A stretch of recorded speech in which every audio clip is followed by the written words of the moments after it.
Hello everyone and welcome back to Revisiting the MCU series, where we're talking about the MCU in order from very first release all the way up to the most recent so far, and at the end we are going to be ranking every single MCU movie from worst to best. So make sure you subscribe and ring the bell notification so you don't miss out on that.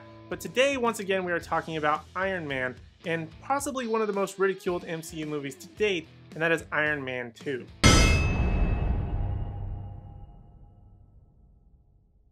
Now, this movie only came out 2 years after the original Iron Man, and considering its sort of lackluster status and just not being that great, I can kind of see why. It was very rushed. There was some certain things that other characters needed the time to develop. We could have spent a little bit more time on story and some other elements to really make this a great sequel, but because Iron Man became so popular with the first movie, they rushed it and kind of shit the bed. And yet, for some reason, this also happens to be the Iron Man movie that I've seen the most out of the trilogy, mainly because it played like on a loop at a store that I used to work at, so I would see certain scenes all the time and certain sequences and things that are happening and certain quotes that stick out specifically.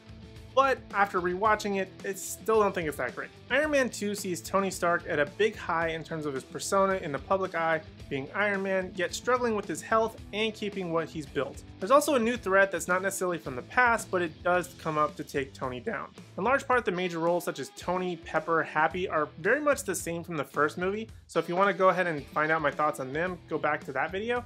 But in terms of new characters, let's start with Mickey Rourke's Ivan Vanko, aka Whiplash. Now, he was pretty lackluster. There wasn't much to connect with. His family's legacy with the Starks felt kind of flat, so much so that it was entirely based on exposition and having his father's name on a blueprint. If the scenes had been done in flashbacks, or had we known a bit more about Howard Stark, maybe we could have cared a little bit more, but to be honest, it just sort of sucked, and he was a villain to just be a villain. Iron Man 2 also got some new additions, and Don Cheadle taking over the role of Rhodey, and Scarlett Johansson being introduced as Black Widow, aka Natasha Romanoff. But let's first talk about Rhodey. Don Cheadle is awesome.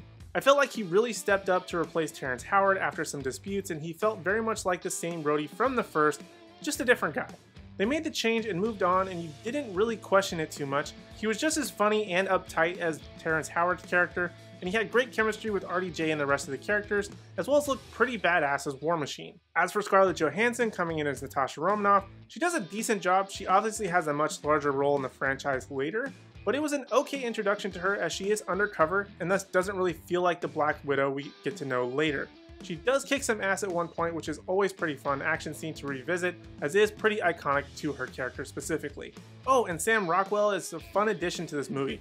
He always brings its weird dancing and characteristics to movies. He's probably one of the best things about it that I wish could have come back at some point or some capacity. I just love his character. In terms of story, this movie kind of sucked. There wasn't a whole lot of things to add to the original one. Some characters maybe make some changes, but in the end, no character's really that different from what they were from the first movie, which is probably one of the biggest points of how to move a story forward. The biggest faults for me for the sequel was where the first one did so well: the action, the CG, and the suits. This sequel felt so rushed, and although Iron Man was such a success and they really wanted to get it out as fast as possible, a lot of those cracks start to show the more you look into this movie. In my first Iron Man video, I said how real the suit felt to a viewer. It looked heavy, it felt real.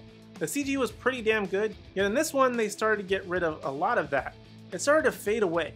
Visually it still looks fantastic, but you don't feel like it's as real as the first. The only one who is able to achieve this in my opinion is War Machine, as he is a heavier suit and carries a massive gun on his shoulder.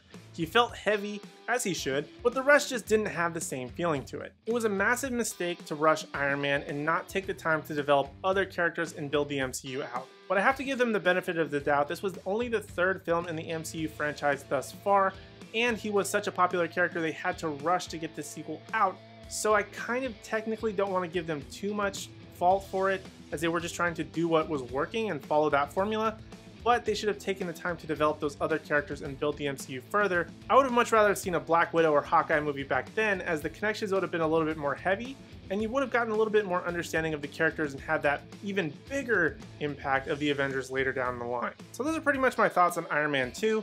Could it have been better? Yes, but is it still decent enough to watch? I mean, if you're revisiting the entire MCU, maybe. But there's really no other real reason to watch this movie, unless you want to see Don Cheadle just becoming War Machine. That's about it.